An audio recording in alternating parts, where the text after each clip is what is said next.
ساتھ اسٹوڈیو میں موجود ہیں محترم چودھری امجد ربانی صاحب، ہمارے انتہائی قابل احترام تجزیہ کار ہیں اور پنجاب میڈیا ایسوسی ایشن کے سینئر ممبر ہیں، تو ہم چاہیں گے آج کی بات وہ بھی آپ سے کریں۔ جی بسم اللہ الرحمن الرحیم۔ جس طرح بھائی جان نے تعارف کرایا، جزاک اللہ، اور میں پنجاب میڈیا ایسوسی ایشن کے پلیٹ فارم پہ شکریہ ادا کرتا ہوں رانا خلیل ضمیر صاحب کا، جنہوں نے مجھے یہاں پہ مدعو کیا، اور آج کی اچھی بات انہوں نے پوچھی ہے۔ تو صرف باتیں ہی اچھی ہیں، کام ہمارے اچھے نہیں ہیں۔ اب دیکھنا ہے کہ ہم جو بات کریں گے کیا اس پہ عمل ہوگا یا نہیں ہوگا۔ باتیں تو سارے خوبصورت کرتے ہیں، کسی مولوی سے پوچھ لیں، کسی چور سے پوچھ لیں، کسی ڈاکو سے پوچھ لیں، آپ کو وہ بھی اچھی بات ہی بتائے گا، کوئی بری بات نہیں بتائے گا۔ لیکن ہم نے دیکھنا ہے عمل کیا ہے۔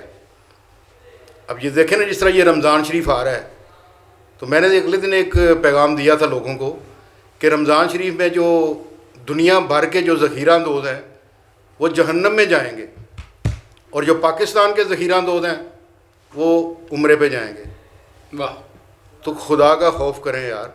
یہ میں حاکم وقت کو بھی کہتا ہوں کہ اگر آپ تھوڑی سی آپ کے اندر بھی انسانیت ہوتی نا تو آج یہ ملک کا حال نہ ہوتا۔ اس ملک کو ہمارے حاکموں نے ڈبویا ہے، کیونکہ ہماری آپ لوگ تربیت ہی نہیں کر سکے۔ ہماری سیاست تو دور کی بات ہے، وہ گندی ہے ہی ہے، ہم تو اخلاقیات سے بھی گر گئے ہیں۔ ہمارے اندر تو اخلاقیات، انسانیت، رواداری، معاشرتی اور ہمارے نظام جو ہیں وہ تباہ ہو گئے ہیں، ہماری فیملیاں تباہ ہو گئی ہیں۔